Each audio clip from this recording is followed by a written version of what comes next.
it's Tom with Outside Van. I'd like you to come with me as we dive into the heating system in the overnight van. It's controlled by the Garmin controller, and I want you to see how the controls operate and how you'll know that the system is working.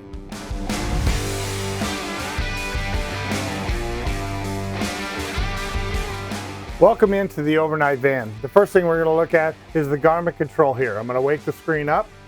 What I see on the side of the screen is I have 5 pages that are available to view on this screen. I have a home screen, a lighting screen, climate control screen, power system, and a vehicle screen. The vehicle screen is going to take me into outside issues like the lights and the features that are on the outside of the van.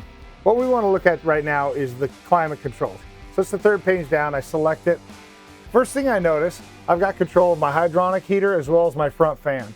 Front fan controls are very simple. I've got an open and close for the fan. I've got an air direction, either in or out on the fan, and I got a mode. If I hit the open button, it's going to open the lid on my vent fan, and then I can select the mode to choose my fan speed from a low speed to a medium speed to a high speed. At any of those speeds, I can choose for the air to come in or out by just hitting a button. Turn off the fan, I'm just going to hit the close screen and the fan's going to turn off. Very simple, easy operation, all touch. The hydronic heater is listed next to it, and the hydronic heater in this van is a diesel hydronic, so it draws fuel from the factory fuel tank onto the van. It will not draw fuel from the bottom quarter tank, so you need to have a quarter tank or more available in the van. That prevents you from being able to run the fuel all the way down while you're staying warm and not be able to drive the vehicle away.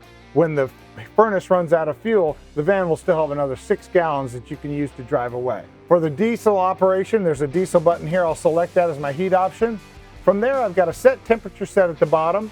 I've got the ambient temperature listed above that, and I've got a mode. I can select to do hot water, or I can select to do hot water and hot air simply by changing the mode to one of the fan speeds, 20%, 40%, 60%, whatever you're choosing.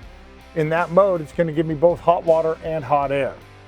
If I don't want to use the diesel option, if I select the electric option from a hydronic heater, it's going to need to be plugged into shore power. This is going to do all the same features with all the same controls, but it's going to do it electrically and it doesn't burn fuel. When you use the electric option, it also does not get as hot as fast and it doesn't get as hot overall. So instead of 6 minutes, it might take a little longer to get hot, and the air coming out is not going to be as hot. Thank you for joining us for this deep dive into the overnight van to look at the systems and the way things operate. Don't forget to join us on our YouTube channel and on our Instagram so you can see more of the vans we build and the systems that are in those.